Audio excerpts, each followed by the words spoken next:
I gave you a list of things that you wanted to talk about, and or if you wanted to talk about music wise, and you're like, how about this? And I really like this pivot because it's, I think, the only time I was really actively listening to hip hop, current hip hop at that time.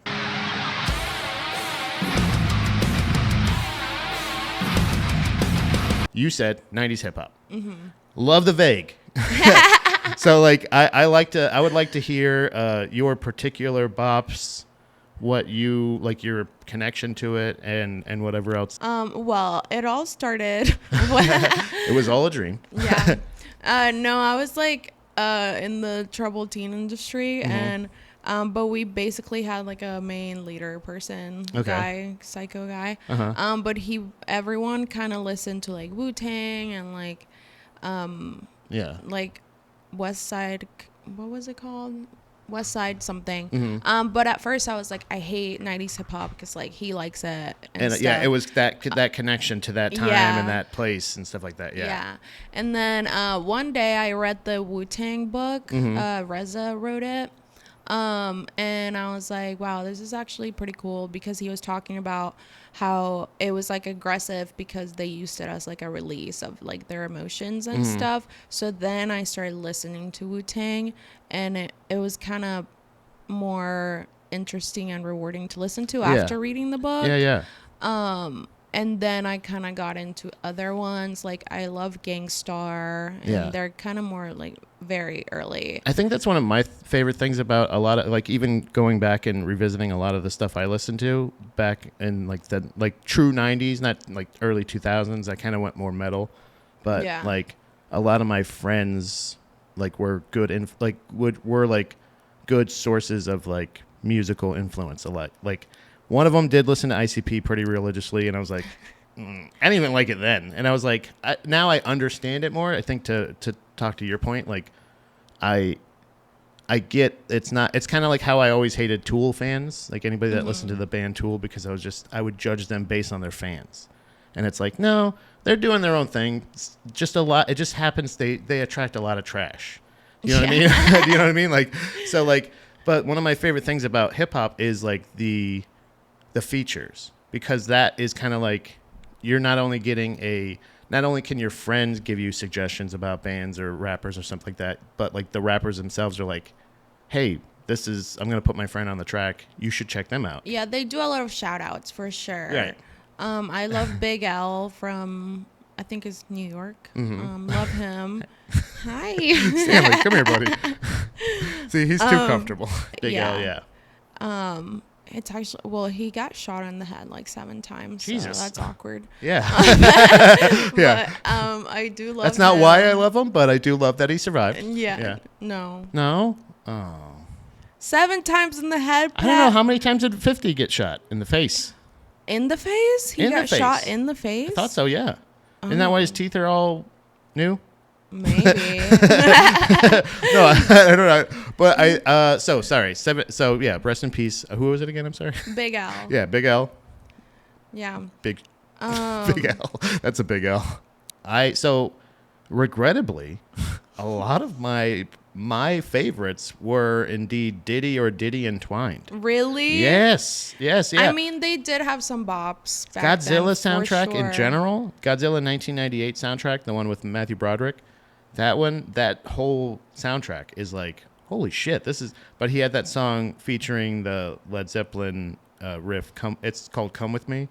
It's a Led Zeppelin riff, and I think Jimmy Page is even in the video it was a huge deal. I was a big soundtrack, like my early youth was like soundtrack bops, like the hits, the big ones. I don't care about the movie, but like Godzilla, music. I liked the Godzilla soundtrack. I'll die to this day. I'll say is one of the best. The Cool Running soundtrack I had when I was a kid. The Crow. Lots of official movie soundtracks that are just great playlists in general. Yeah. And they also don't discriminate. So like there may be a metal song, I don't necessarily need it to be rap rock, but when they sample other songs that I really like too. I think that's a huge thing. So like Diddy, Mace, I really liked a lot. Okay.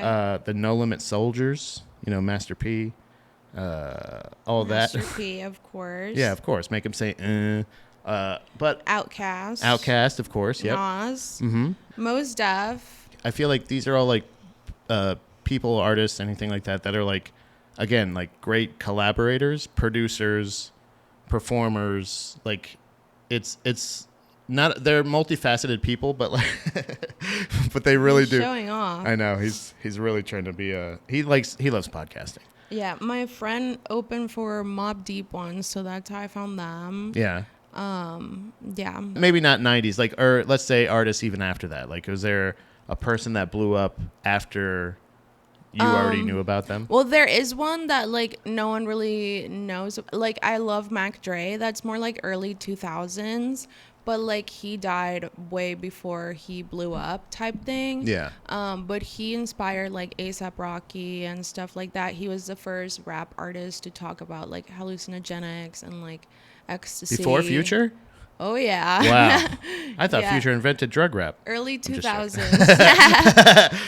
He does get specific though. No, Codeine Crazy, I cried. Yeah. For sure. You're like, I feel seen. Yeah. Yeah, I think so. Like, how much of that were like, so you were able to kind of shake that like bad, what was it, like the bad not reputation, but perceptions that you had, or connection to hip hop that you had.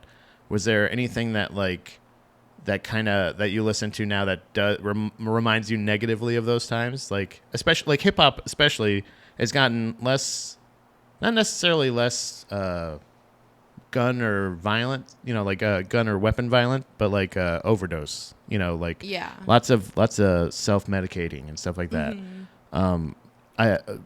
It just feels like it almost is like a good representation of a certain segment of young people dealing with trauma. Yeah. Do you know what I mean? Like, that's really, I think, what it is. Because there's not a ton, like, aside from like Aaron Carter, there's not a lot of like super like happy rap. But then look at what happened to Aaron Carter. Yeah. You know what I mean? R.I.P. So, right? Jesus Christ. I had a crush on Aaron Carter.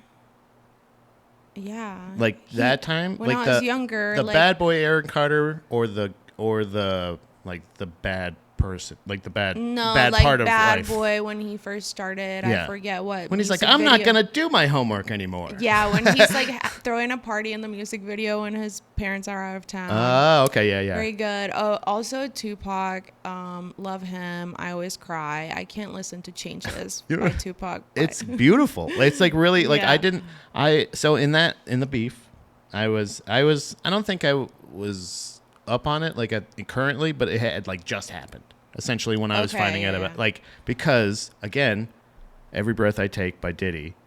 Yeah. And featuring who is it? Faith Evans, I believe. I think so. I took hold on. Yeah, because Mace. I think, Mace feels so good. Look at this. That is like that was like, I was like, oh my god, I did love that. Yeah, the fucking outfits, love it. Yeah, it was. It's not like that anymore. Yeah, there's no nostalgia for that. No. Like the puffy jacket with like puppy vest jacket with nothing. I mean, I don't. Well, kind of. I'll be missing you. So Faith that Evans in song, 112. I think he got sued by the guy that he sampled this song from. So every time, like, I think most of the money goes to that guy Sting, instead yeah. of Diddy. Like, Yeah. he sued him pretty hard. So I think what it is like, even kind of going back and like revisiting a lot of that, I like the samples and like, again, Diddy sampling Led Zeppelin, Diddy sampling The Police or Sting or whatever it may be, whoever has the copyright shit. But like all these things where it's like, I like them. I don't know if it's necessarily that it's like, again, like a rock rap, Jesus Christ, mashup thing, or if it's like a just a mashup in general. Like, I like that because I also like the things where they'll like take like when you find the same tempo, or you can mash up the lyrics to a Taylor Swift song and a Slayer song or something. Okay. You know, That's a crazy mashup. it's crazy. Yeah, it's Yeah. like, it's almost like but also like that's something that like the Beastie Boys did a ton. They have some good ones, but it always sounds like too much for me. And there's Yeah. like too much going on. It's a lot, but I like that because also like they also play Stanley. Jeez, there's a lady here, buddy. But also like something like Yeah, check your head. No, so ill communication through Hello Nasty, like intergalactic and stuff like that. Is just such a weird, fucking crazy. Like I like the absurdist shit too, because like Ludacris was another one, but not necessarily 90s. Right. Like Yeah. 2000 word of mouth, something like that, and on was like because it's cartoonish and it's crazy and it's silly, and it again wasn't necessarily about, like hurting somebody, like beating somebody up, but because they said you look stupid, but also in your video you have like crazy cartoon hands and you're Yeah. it's silly. It feels like almost like Three Stooges instead of like gang violence or I anything. think there was like a lot going on in the 90s, so it was like more real shit in the lyrics. Yeah. Now it's like hoes and money and drugs. drugs. Yeah. Well, that's what, and not just like we. It was so funny how I was like going through like 90s playlists, getting ready for the show, and kind of listening to a bunch of stuff, and there was a lot of Snoop Dogg, and I was like, oh yeah, Snoop Dogg. Yeah. I think about Snoop Dogg now. Compared to like where he's just like, yeah, that's right, I'm gonna smoke a lot of weed, and you're like, at the time that was a big deal. You know what I mean? You could get that. It was still really. It wasn't medicine back then. Nope. But like nowadays, it's like he's performing at the presidential inauguration. You know what I mean? That is a big swing. Dominique and I were watching this Vice documentary thing. It was how they do the dark side of. They did dark side of the 2000s, the rise and the fall of who was it? Shock jocks. That's what it was. Like Howard Stern, Opie and Anthony. At one point, people go like, "Oh, Howard's trying to become a softer, more marketable image, and he's trying to basically not get like Me Too'd or get canceled because of all of the shit that he's done his whole career and made a career out of." And I think it's, but he always talks about being like, "Oh, I went for mindful meditation. I had therapy, psychotherapy, all these other things," and I feel like that's certain like artists kind of do that too. Like rap artists go into, more traditional businesses like vitamin water for like 50 Cent. Yeah. Being a TV host like Snoop Dogg and like, reality game shows Snoop and shit. does anything and everything. Yeah, literally.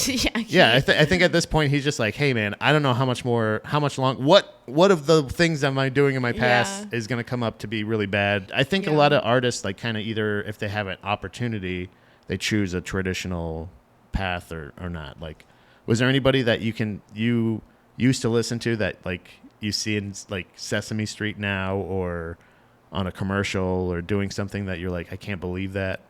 Like if I was listening to them when I was like DMX, I saw a DMX commercial or a commercial that had a little kid or a bunch of little kids singing, "Y'all gonna make me lose my mind up in here," and then that part, and then it stopped, and then like come to blah blah blah bank or whatever the commercial was, and I turned to Dominique and I go, "Play the rest of the song."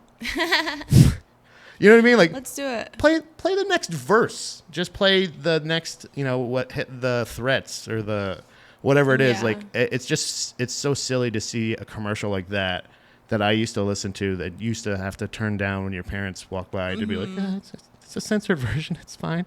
Yeah. But it's like he's graphic in his cursing. He's very specific in his threats. you know what I mean? Is there anything like that you... when I see Method Man like in a random role on like a TV show, like as a like boyfriend, an actor, I'm like, what the hell? Wait, he's not playing Method Man right now? He's playing like a bum boyfriend. I'm like, what is this? Yeah, when you found out like when they did How High, and I find out like, oh shit, he's like, this is like, he's a good actor. With him, like with Method Man and Redman, you're like, damn, this is a fucking, I would watch this show. Yeah. They're silly dudes. This is good. They get it. That was cool to me. But now he just does random. Now it's just now he's like not just Ice-T, where like even Ice-T or like Snoop Dogg was in, when I would see him in acting roles even early on, he was like in Training Day. And he's playing like a drug dealer. Yeah. So it's kind of like one of those things where you're like, he's still getting typecast even though he's a rapper, but now he's doing shows with Martha Stewart. He's doing, I was like you about said, to say, anything. Martha Stewart, that's the randomest That's too friendship much. ever. Yeah, that's the one where I'm like, but also the fact that they had a line of Bic candle light, and you're like, damn, Perfect collab. I mean, I would Right. love to split a Xanax with Martha Stewart and just drink martinis. You guys and, have the same interest in dog? Yeah, exactly. Yeah. I was gonna say pet or chow chows while we eat snacks on Xanax. I mean, what's better than that? Listen Martha, to Future. call me. She watches, yeah. She'll be on there. She's a Yeah. big Drag the Lake fan. Yeah. But I was trying to think of, so I literally had to go back and go, I did go on a little nostalgia trip because even like earlier 90s, Bone Thugs Yeah. was one that was a huge thing in my I youth. cry. Yeah, it's so sad because like, again, the friend that really got me into them is dead now. Right. You know what I mean? yeah. Died in Florida. Always That's classic. always sad. If you die in Florida, it's so sad. It is. I feel Yeah. terrible for you True. because it's awful. The song I tried. I'm like, I'm trying to. I didn't. I didn't. Also, I didn't realize like it was.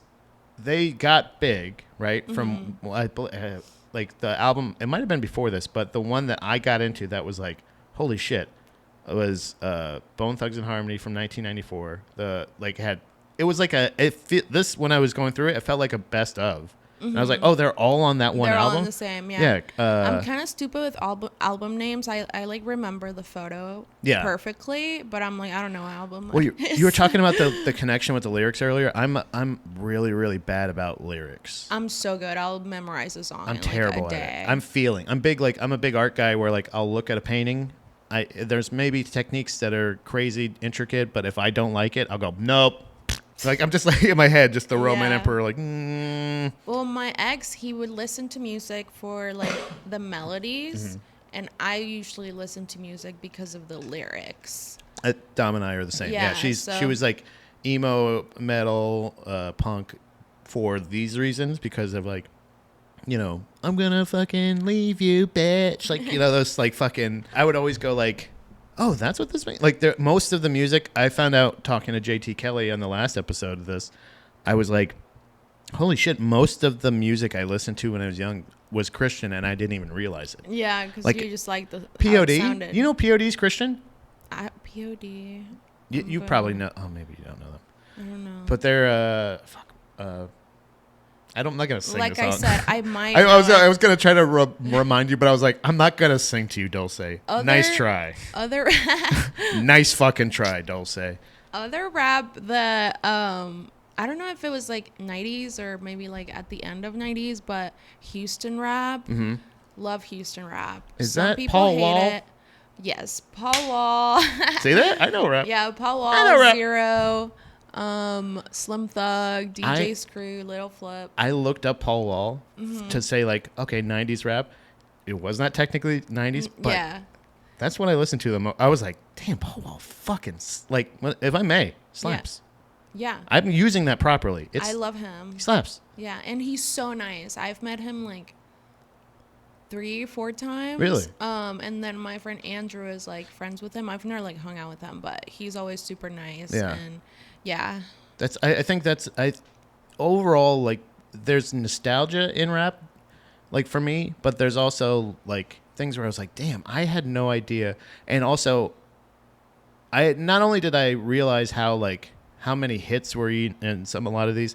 I don't because I don't know if this qualifies for hip hop because it's more R&B, but Boys to Men Okay. was another like that was a big part of my youth that I listened to like. And I was like, damn, I don't even listen to any of that stuff. I don't revisit a lot of the stuff I used to listen to. It's a weird thing. It's a weird juxtaposition, but hip hop, back to hip hop. Are you familiar with the 69 Boys? Mm-mm. They did Not the musicians. yes, the Fuck Boys, yeah, but no, they did Here Kitty Kitty, Tootsie Roll. Okay. Those guys, booty, like basically like porn rap almost. Right. The very sexualized like. That's what I listened to when I would go to bed. Like that was my, for lack of a better term, not a white noise machine, but black noise machine. It was like Yeah. I would have the radio underneath my pillow, and it was 93.3 FLZ.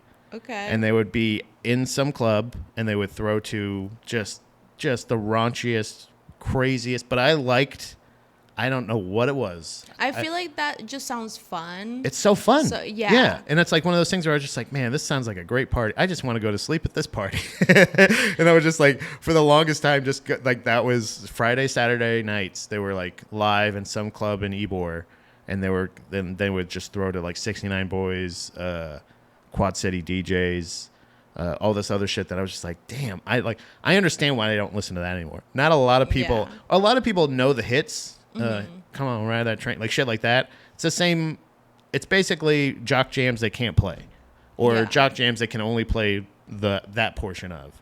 But if you really like, come on, right? I'm pretty sure the train in which they're referring to is, I believe, Porn train. a human train. You know what I mean? Like, for lack of a better term, I can't make eye contact with you. No, it's but they still play it at these like basketball games. You see kids playing on the jump, and you're like, just play the next verse. Play the next verse, please. That's the verse I like, where he's talking about. And there's even a song, I think, "Here Kitty Kitty" by 69 Boys, that like they're singing about very vulgar situations, even like a Jack and they almost do like a Andrew Dice Clay Jack and Jill joke, where she went up to the corner, or Jack and Jill went up the hill each with $1.25. Jack came down with $2.50 or something. Okay, whatever, hey, blue. Yeah, I mean, they do something like that, but they still have a part in that song. They bleep something, and I'm like, what did they say? Like, you've already said so much. What did you say? Yeah. There's this Biggie song. I fucking forget which one, but he's like talking about robbing people. I think it's Warning. And he's like, I'm gonna. Even I think that they I don't want pregnant. Yeah. And I'm like, you just talked about robbing someone at gunpoint and like killing them and their mother crying. Yeah. But pregnant is where you draw That's the thing. line. Yeah, there is my favorite. This is not hip hop, but this is my favorite. One of my favorite things in censorship. Papa Roach, like losing myself, I like, they talk about like. Most of that song, like like they would bleep, and I would just be like, "What are they saying?" And then you find out what they're saying, and you're like, "What are they saying? Like, what are they? What's actually?" It's like they bleep like suicide. They would bleep, there was weird things where like God or something, like, or if they say "God damn it," they would bleep "God," but not "damn it." Right. And you're like, "What the fuck is going on? Like, what? That's the curse word, I thought." Well, because why you're not you supposed to say God's name in vain or whatever the fuck. And I'm just like, you don't realize how much like censorship is tied up in like, or like you do know what a lot of censorship is tied up in religion or stuff like that. We'll probably talk more about like religion and stuff on the regular pod, but I do have a couple questions, so I will get into that, so I'm not holding up too much more of your time. Please, one more time, tell people where they can follow you. Dulce Mac, pretty much everything, or Dulce Mac comedy. So. Nice, hell yeah.